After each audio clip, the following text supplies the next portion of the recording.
Suka dengan lawan jenis boleh Pak Bu, tapi ada batasannya, dikendalikan. Lawan jenis, mohon maaf hari ini Pak Bu, sudah ada 25 negara yang melegalkan nikah sesama jenis. 25 negara Pak, LGBT itu. Oke. Ini kalau saya kan tapatan Pak Bu ini kok, tapatan Roliman Prambanan. Nah, jadi semakin tambah umur, mari saya mengajak pribadi saya, Bapak Ibu sekalian, semoga makmur zahir, makmur batin. Ngaji begini nih dalam rangka satu, ya menata hati Bapak Ibu sekalian, tapi juga alhamdulillah ini kan makmur zahirnya kita kegiatan konsumsi ini loh gitu. Konsumsi apa nih? Oh nasi kuning. Sekarang pengajian semuanya pakai konsumsi atau Pak ya? Jumatan aja ada Jumat berkah ya. Di sini ada enggak ya Pak? Ada juga ya. Alhamdulillah. Kalau diatur betul Pak ya di tempat saya itu juga. Karena banyak yang ngasih itu, bahkan kadang bikin tidak khusyuk Pak ya. Belum. Gitu. Baru assalamualaikum, assalam, udah melayu kabeh. Di tempat saya kan ada CCTV-nya Pak ya. Itu dilihat setelah itu kan beberapa kali dilihat, ternyata di jamaah itu ada yang bawa kresek loh. Ya Allah, ya macam-macam Pak. Ya, oke. Diambil semua Pak ya. Saya pernah Jumatan di Mitian itu bagus sekali Pak. Jadi setelah selesai Jumatan begitu, itu sudah ada yang menjaga ibu-ibu begitu. Jadi ngasihnya satu-satu. Nah itu kok dikonsumsi gitu gitu. Baik. Setelah kita bersyukur, kita diberi umur panjang Bapak Ibu sekalian, semoga makmur zahir, makmur batin. Ya, salam sholawat kita aturkan pada junjungan kita Nabi Agung Muhammad sallallahu alaihi wasallam. Baik, tadi disebut ya 2 kali Pak, jadi ada 2 kali saya hadir di sini begitu. Cuma tadi hampir 14 gitu. Maksudnya. Baik. Baik Bapak Ibu sekalian, di dalam ajaran Islam atau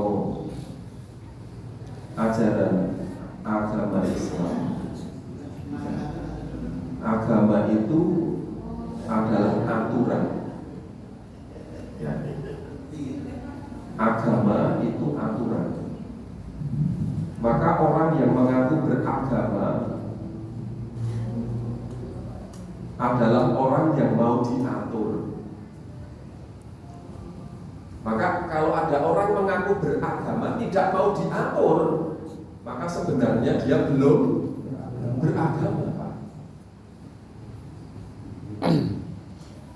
Ya. 24 jam yang kita jalani ini semuanya penuh dengan aturan. Ya. Paling tidak kalau dalam hukum fikih kita nanti akan terikat dengan 5 aturan. Ahkamul khamsah, hukum yang 5. Kan ada wajib, apa melek, sunnah, terus mubah. Oke, urutannya haram, wajib, sunnah, mubah, makruh, haram. Ya, 5. 24 jam kita terikat dengan salah satu hukum yang 5. Ini ngaji begini hukumnya apa ini? Wajib atau sunnah? Oh, wajib ya. Tolakul ilmi itu wajib. Terus pengajian konsumsinya teh itu hukumnya apa? Apa wajib? Wajib bagi yang mampu. Ya kalau konsumsi ini kan hukumnya mubah, boleh pakai, boleh tidak kan begitu.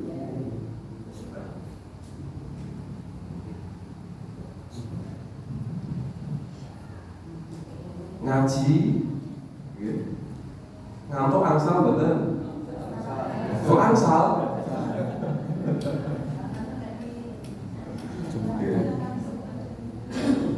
Ya jadi terikat dengan 5 hukum.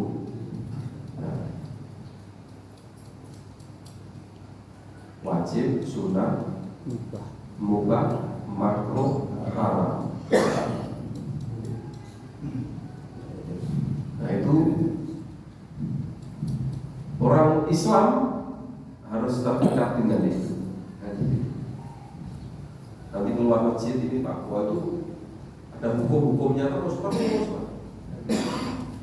Bahkan saya kan dibatasi juga Pak. Saya bicara di depan ini kan dibatasi sampai jam 7 Mas Asrul ya. Kan kalau sampai 7 lebih 1 menit kan pun haram loh. Karena rumusnya pengajian kan ya mulainya telat nggak apa-apa tapi berakhirnya harus tepat waktu. Kata dia oke? Setuju. Terus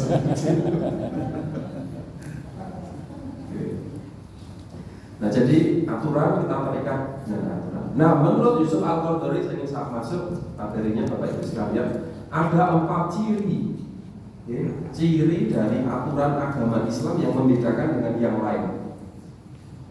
Yang pertama, aturan yang tadi hukum yang 5 tadi, makruh, wajib, sunnah, mubah itu yang pertama adalah disebut dengan ilahiyah. Ilahiyah itu sumbernya Allah Subhanahu wa Ta'ala. Jadi yang membuat aturan bapak dan ibu itu adalah Allah Subhanahu wa Ta'ala.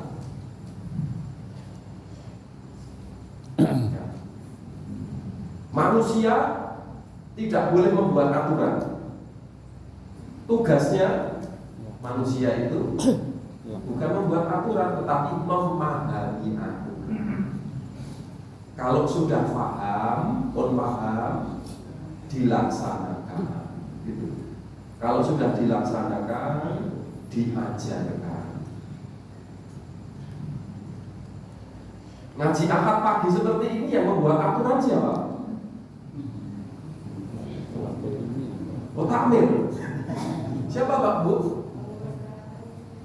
Kalau harinya ketentuan yang teknis itu manusia, tetapi hukum asalnya kan Allah Pak. Tadi makanya menyebut tolakul ilmi kan dalam rangka tolakul ilmi. Ini adalah Allah.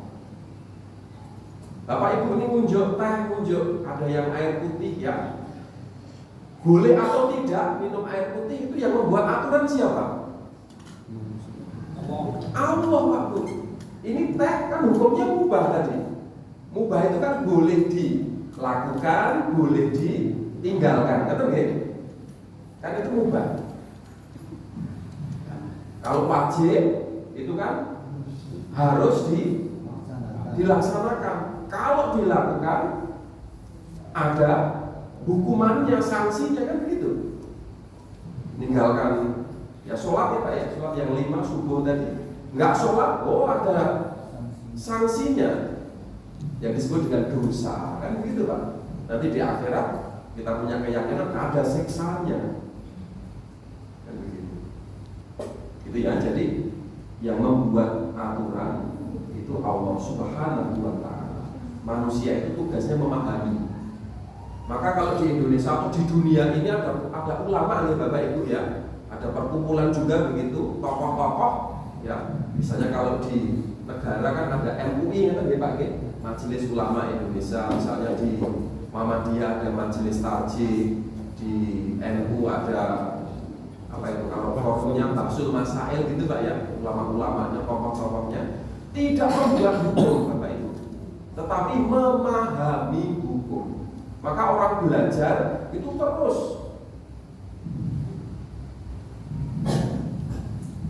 Nah, memahami hukum itu ada hukum yang mudah, ada yang rumit. Kalau Bapak baca Al-Quran kemudian aqimus sholat, dirikan sholat, oh ini berarti kemungkinannya 2. Ini antara wajib dengan sunnah. Karena perintah itu ada 2. Perintah itu yang harus dilakukan nanti disebut wajib itu, atau sifatnya anjuran, dianjurkan, lebih baik kan gitu. Nah jadi yang membuat aturan itu Allah. Maka ulama-ulama di ormas-ormas itu tidak membuat aturan, tetapi memahami aturan. Kalau yang mudah ya tadi tentang puasa, zakat, hukum-hukum yang umum itu mudah. Tapi nanti ada hukum-hukum yang rumit, dihubungkan dengan teknologi lagi, dihubungkan dengan pengetahuan modern. Saya sering kasih contoh itu dua.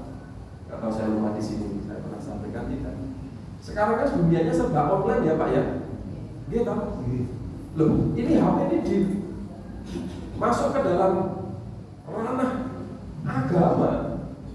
Jenengan kan bukti-bukti kan mesti bawa HP, termasuk ketika sholat. Ketika sholat kemudian dibawa. Kalau hukum yang mudah misalnya, yang mudah Pak ya. Misalnya kemudian lupa nada deringnya tidak dimatikan. Ketika Allahu Akbar kemudian bunyi, apa yang dilakukan? Boleh tidak? Dimatikan? Boleh tidak? Diserahkan begitu? Boleh Pak. Bergerak yang memungkinkan dan dia harus bergerak. Tapi kalau menjawab tidak boleh gitu. Karena berbicara, ngomong, ucapan selain doa dalam sholat itu membatalkan. Jadi dering begitu kemudian lagi sholat. Ini batal gitu. Ini batal. Tapi kalau bergerak, ya termasuk bergerak tadi. Mencet ini kan bergerak. Mau kalau kita sholat kemudian depannya batal kan kita maju loh gitu. Bahkan kalau imamnya itu dia batal, itu kan di belakangnya harus maju. Makanya saya sering menyampaikan nih bapak-bapak ya, di belakang imam itu yang harus tahu fikih sholat jamaah. Belakang imam pas. Maka kalau masjid-masjid besar, biasanya belakang imam itu ada sajadahnya. Artinya orang khusus. Biasanya petugas khusus. Karena kan imam juga manusia gitu. Kan boleh batal ya. Imam itu kan boleh batal ya Pak ya.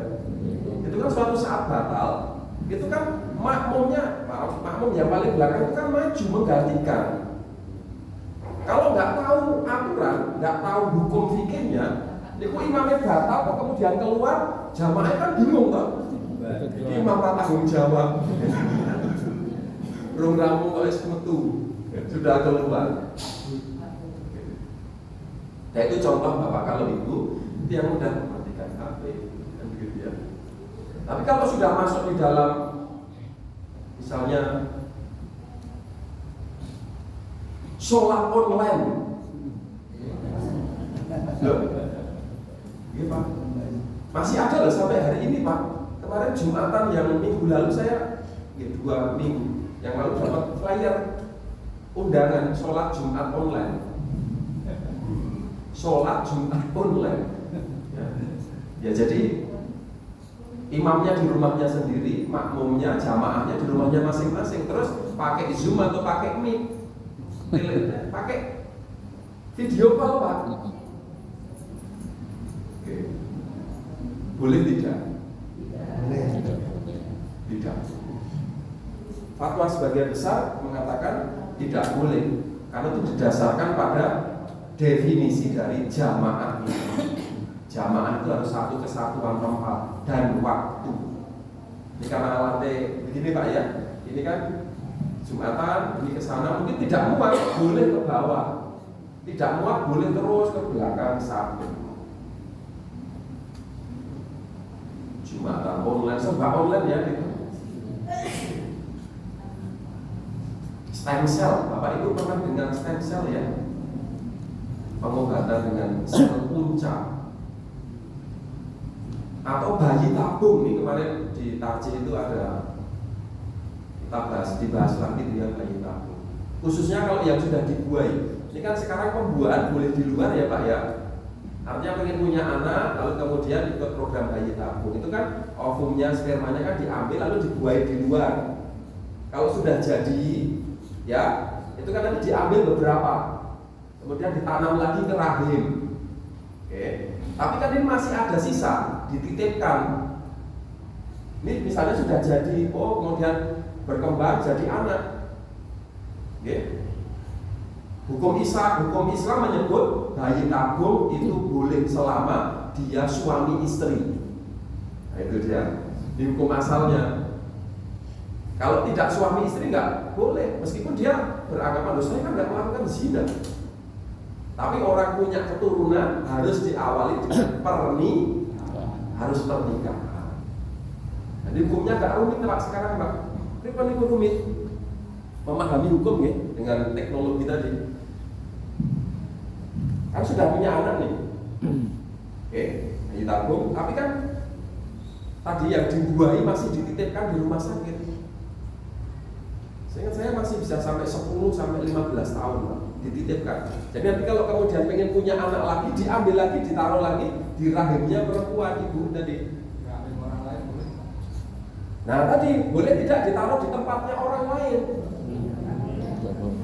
Ada pembahasan itu Pak yang dalam bahasa Arab disebut dengan istijarul arham, sewa rahim.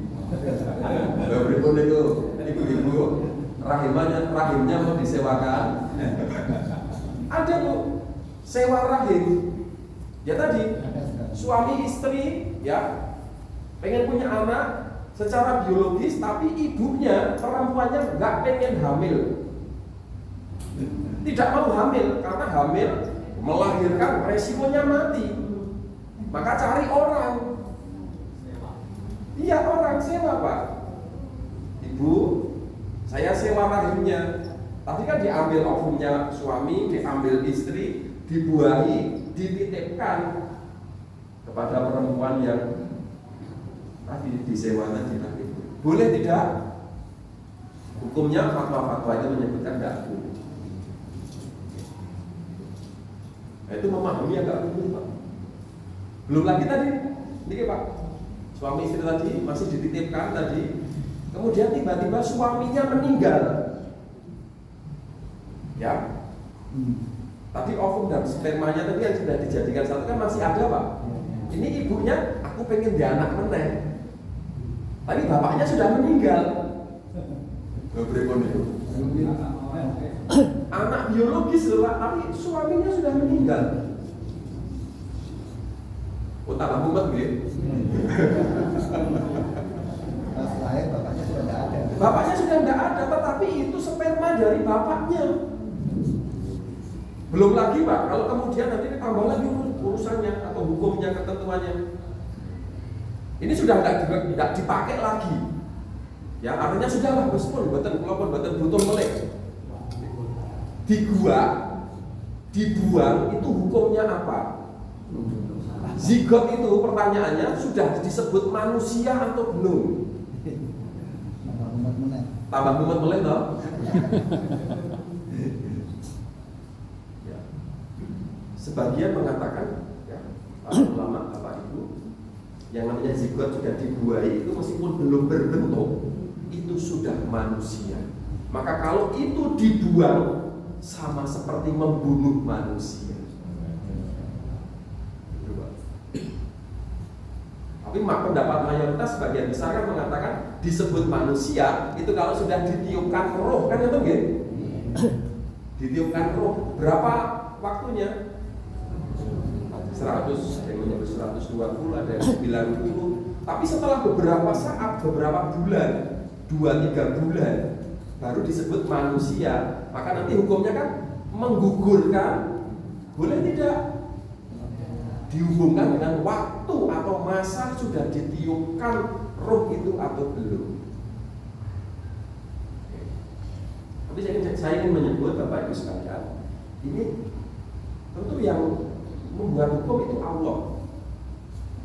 Dikaitkan dengan hukum-hukum yang modern tadi, itu harus dikembalikan kepada yang disebut dengan maqasidus syariah. Nah, sekarang ada tren atau bukan tren ya, tetapi menghukumi itu dihubungkan dengan maqasidus syariah. maksud dan hukum syariat. Menjaga agama, menjaga keturunan, menjaga harta, ya, menjaga akal, yang terakhir menjaga kehormatan. Kalau dia itu bertentangan dengan 5 ini, maka menjadi haram. Kenapa tidak boleh membunuh? Karena itu menjaga jiwa, kan gitu. Kenapa nggak boleh mencuri? Karena menjaga harta, kan begitu. Kenapa tidak boleh zina? Karena menjaga keturunan. Islam, Bapak Ibu, keturunan harus jelas. Maka orang kalau sudah nikah kemudian cerai, itu kan masih ada ketentuannya yang disebut dengan masa iddah. Masa iddahnya berapa? 4 bulan 10 hari itu kalau ditinggal mati oleh suami. Ya, tapi kalau cerai hidup kan sering menyebut gitu nggih. Ada cerai hidup, ada cerai mati. Kan gitu. Kalau cerai hidup itu salah kata kuruk, 3 kuruk, bisa 3 suci, 3 haid, atau ada juga yang menyebut 3 bulan. Jadi suci, haid, suci dihitung 1. Gitu Pak. Itu untuk memastikan bahwa keturunan itu dalam Islam harus jelas. Karena kalau tidak ada masa iddah, itu keturunan bisa kabur Pak. Nikah nih. Ya. Oh, satu lagi, kalau tidak pernah berhubungan tidak ada masa iddah, gitu. Jadi kalau ini suami istri, ini bentuknya macam-macam. Suami istri, ya, tidak pernah ada hubungan suami istri, hubungan intim, kemudian cerai. Jadi pagi nikah, sore cerai. Kurang gawean gitu. Pagi nikah, sore cerai. Apa bisa jadi nikah selang beberapa hari, minggu, bulan, istrinya tidak pernah disentuh, kemudian istrinya minta cerai, nggak pernah ada hubungan suami istri, maka tidak ada masa iddah. Tapi kalau sudah pernah berhubungan suami istri, 3 suci tadi. Kalau suaminya meninggal 4 bulan 10 hari, supaya jelas keturunannya. Nah kalau sudah berhubungan Pak, mohon maaf, ini hukum, ini pun balik standar ya. Ini pun balik standar. Bos ampun gitu.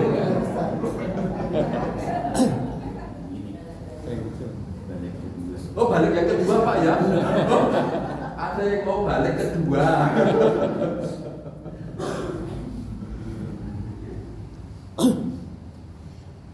Nikah terus cerai sudah berhubungan, itu kalau kemudian dia langsung menikah, itulah 3 bulan tadi Bu ya, atau 3 kali suci tadi, itu kemudian tiba-tiba ada orang yang melamar, belum ada 1 bulan langsung nikah. Mohon maaf, bisa jadi suami yang menceraikan itu sudah membuahi, tadi sudah tanam saham, apa gitu kan begitu. Kalau kemudian hamil besar dalam hukum masyarakat, dia kan status anak akan menjadi anak dari bapak yang kedua, kan begitu. Padahal itu sebenarnya anak dari bapak yang pertama. Kalau tidak ada masa iddah, itu. Jadi jelas betul. Untuk nasab itu Islam jelas. Itu ya. Jadi ada hukum-hukum yang agak rumit Pak ya. Saya kemarin diceritain Prof. Samsul. Ya. Karena beliau di PKU juga. Itu kalau ini loh, potongan kalau di rumah sakit diamputasi ya, tangannya atau jarinya atau kemudian ada bagian tubuh lah yang memang dia harus dipotong. Itu yang dipotong itu diapakan? Mau dikubur atau mau dibakar? Nah itu dia. Itu para hukum atau para ulama itu diperselisihkan. Ada yang kemudian harus ditanam, tapi pada umumnya kalau rumah sakit itu dibakar. pembakarannya memang khusus. Karena terkait dengan tadi supaya menjaga jiwa, khususnya pengapunten, karena yang dipotong itu kan dia memang berbahaya toh nggih. Kalau dia dikubur bisa jadi membahayakan sekitarnya. Nah, itu yang berpendapat kalau itu harus dibakar. Tapi kalau dikubur ya itu mengikuti pada umumnya. Tapi intinya harus dimuliakan, kan ngerti nggih? Meskipun itu potongan tubuh tidak boleh dihinakan. Orang lain bodolanan, tidak boleh buat mainan, karena tadi memuliakan.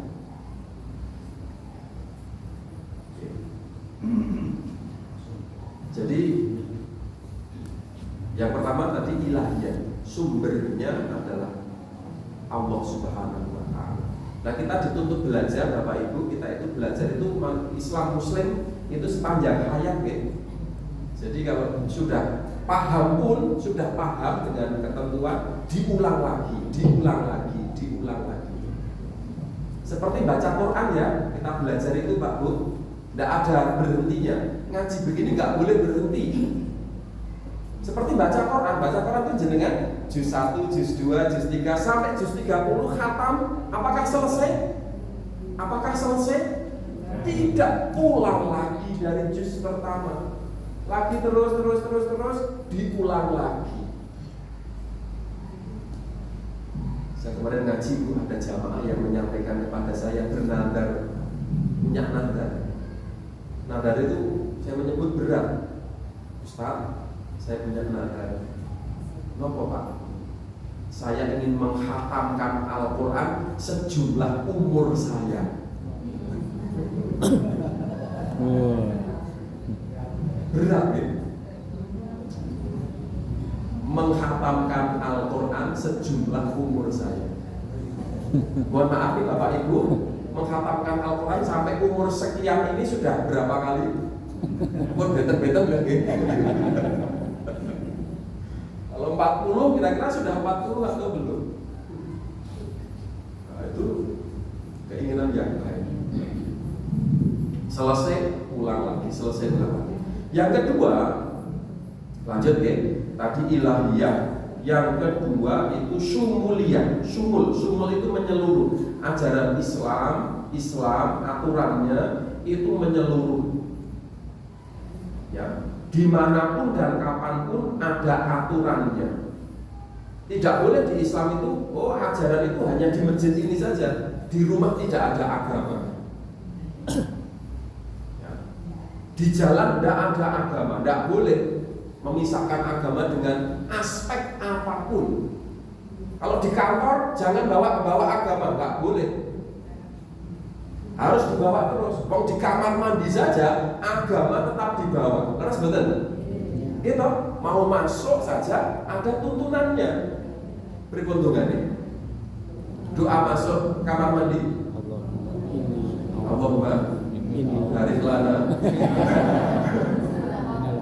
Allahumma inni a'udzubika minal khubuthi wal khaba'ith. Gitu Pak. Di kamar mandi seperlunya saja, tidak usah lama-lama. Nggak boleh tidur di kamar mandi. Gitu.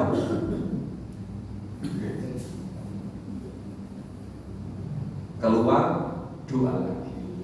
Terus Pak. Jadi Islam itu yang kecil saja diatur, apalagi urusan sosial, urusan bernegara. Itu pasti ada aturan. Jadi disebut dengan sumuliyah, menyeluruh. Pernikahan, aturannya sangat rinci. Hukum waris dan seterusnya. Tata cara sholat dan ini kan ngaji ini kan aturannya kata apa gitu? Ya Pak. Bapak-bapak kalau ke masjid mau sholat jamaah, aturannya kan mohon duduk di saf yang pertama, kan itu nih. Tapi kadang kalau Jumatan buatan bikin Pak gitu. Jumatan itu cari yang ada sandarnya. Ngaji begini hukumnya bersandar boleh tidak? Kalau mesti itu sandaran itu.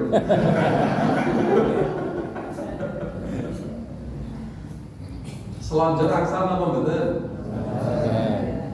Angsal. Itu mesti selonjor. Selonjor apa orang melonjor?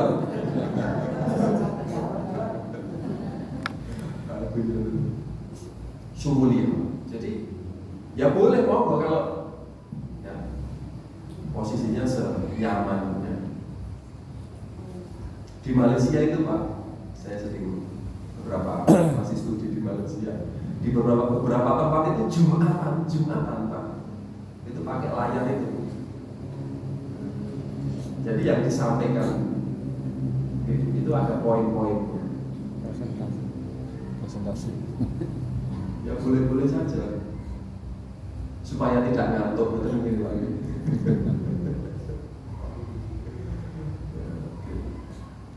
Sumulia.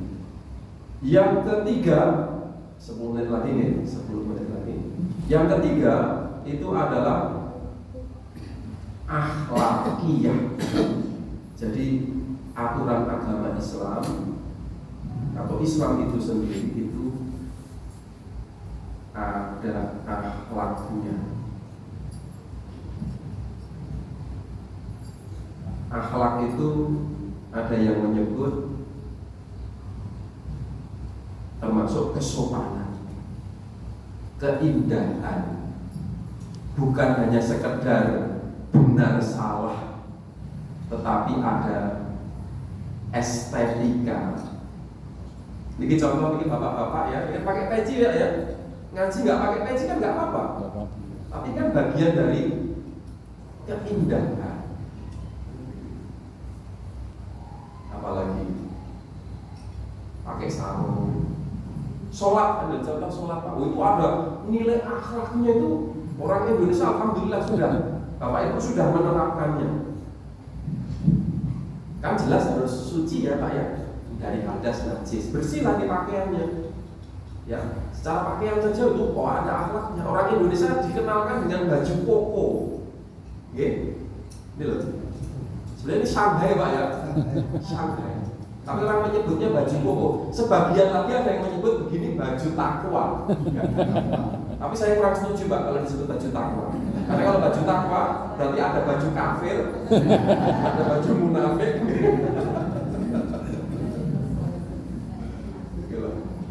Loh kita di pakaian kan ada tempatnya kan begitu kan? Batik itu acara formal, kemudian ngaji ya boleh pakai batik baju koko ya. Pakai kaos sebenarnya tidak dilarang, tetapi kurang baik. Apalagi ada tulisannya dipakai sholat.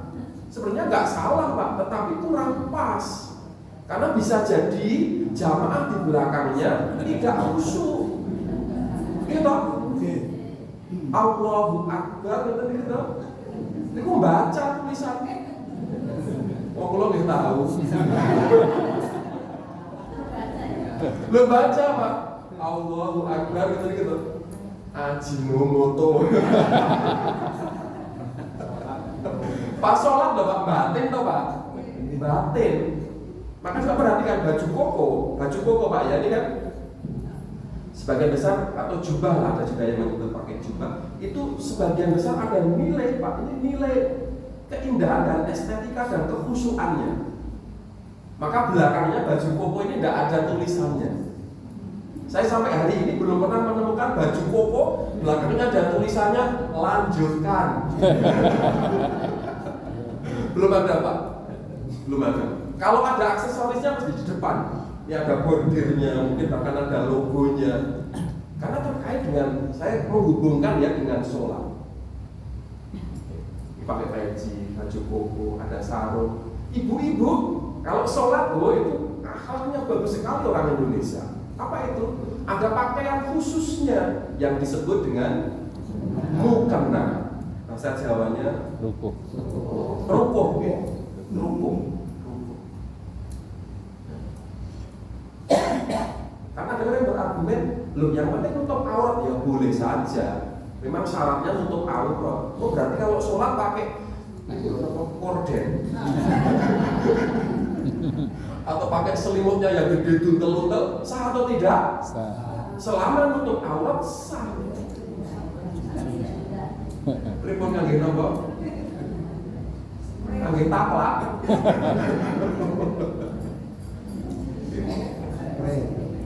Betul ya Bu ya, termasuk mukena ya.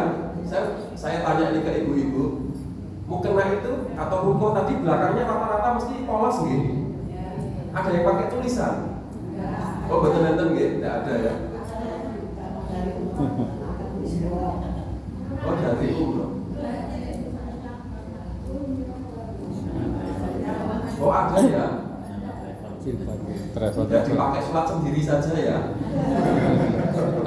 Boleh dipakai. Tidak ada apa-apa, tapi ada estetika.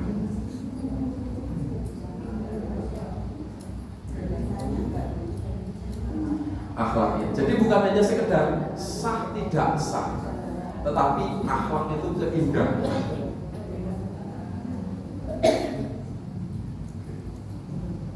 Berpakaian. Ya. Jubah Pak, saya ingin sampaikan, jubah itu tradisi. Oke. Saya di Mesir Pak. Saya tinggal betul ketika tahun pertama itu saya ingat betul itu. Kan kuliahnya di Kairo. Kairo itu kota, terus liburan itu diajak ke Hafadhah namanya, ke provinsi, jadi kampung, ada banyak persawahan. Petani ya Bapak Ibu, petani yang dia di sawah macul atau kemudian bawa, ya itulah tanaman itu, pakai jubah loh, pakai jubah. Tentu dia dinaikkan pakai celana kemudian diikat itu. Jadi, saya kemudian kaget, keren sekali nih. Petaninya Islami.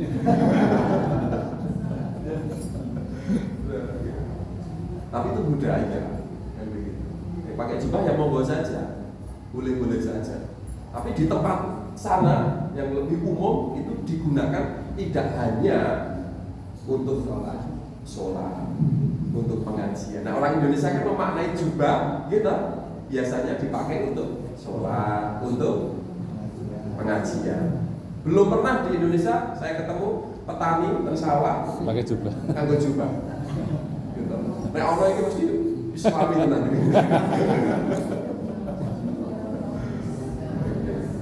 Nah ini faktor budaya, akhlak Bapak Ibu. Ya. Ya kalau bicara budaya, yaitu berbeda-beda. Orang Mesir itu kalau makan ya nyembelih Pak, nyembelih binatang ternak khususnya ayam itu. Ini karena budayanya harus dihormati. Itu kepala dan kaki dibuang. Kaki dibuang. Tidak mau makan. Kalau kita kan tidak. Oh diolah sedemikian rupa. Bahkan dicari kan gitu. Oh saya pergi ke pasar tradisionalnya di sana, ice regal, saya mau kaki, ceker itu ditunjuk ke kita itu sak agor itu, konjiko dewi.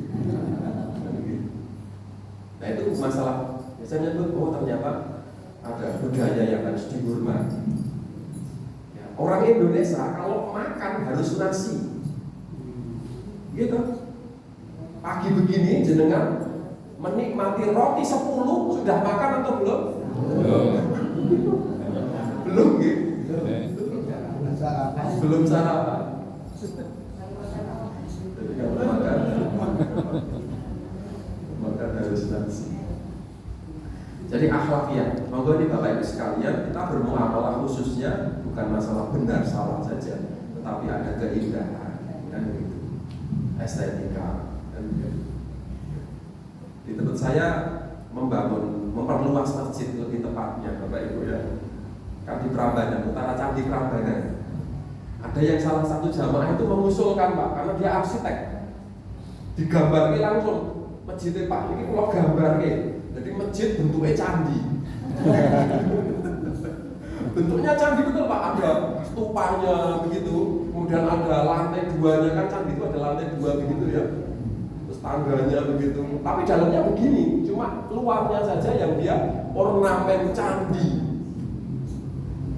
Rapat ternyata tidak disetujui. Saya sudah Candi Prambanan sudah pindah. Tapi niatnya bagus. Oh ya, ini belum lah ya mungkin.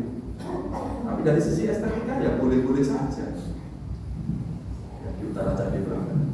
Yang terakhir, yang pertama tadi apa? Ibu-ibu, bapak-bapak, ilahiyah. Yang kedua, syumuliyah, penyeluruh akhlak. Yang terakhir itu waqi'iyah. Waqi'iyah. Bahasa Indonesianya itu realistis, mempertimbangkan kondisi, ya, mempertimbangkan keadaan. Ada yang tidak boleh berubah, ada yang boleh berubah. Dan lebih banyak yang boleh berubah Pak dalam Islam itu. Yang tidak boleh berubah itu satu, tauhid.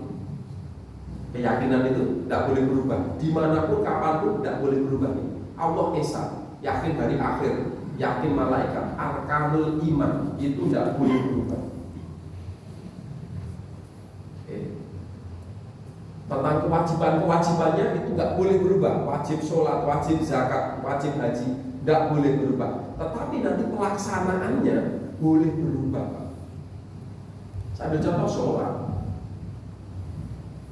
Ya, sholat itu kewajibannya tidak boleh berubah. Pelaksanaannya khusus sholat juga tidak boleh ditinggalkan. Terus gitu. Satu-satunya ibadah yang tidak bisa ditinggalkan, tidak bisa diwakilkan itu sholat. Kalau ibadah yang lain boleh. Kalau sholat, kondisinya apapun, selama sadar tetap sholat. Kalau puasa ketika sakit boleh tidak puasa, betul kan? Betul kan? Haji sakit gugur Pak, karena istitoah itu selain punya duit, jika dia juga punya kemampuan, maka banyak kan yang sudah mau terbang konten Solo itu orang sih bangga. Mergo kesehatan tidak memungkinkan. Yang cuci darah ya sudah tidak boleh lagi naik haji. Itu sudah istitoahnya. Tapi kalau sholat tidak boleh ditinggalkan. Maka Bapak Ibu, meskipun orang itu di ICU sudah dipasang selang-selang itu, kalau dia sadar tetap wajib sholat. Maka ibu-ibu, bapak-bapak kalau menjenguk orang sholat selain menjenguk orang sakit ya, menjenguk orang sakit itu tolong kalau muslim yang sakit diingatkan sholatnya.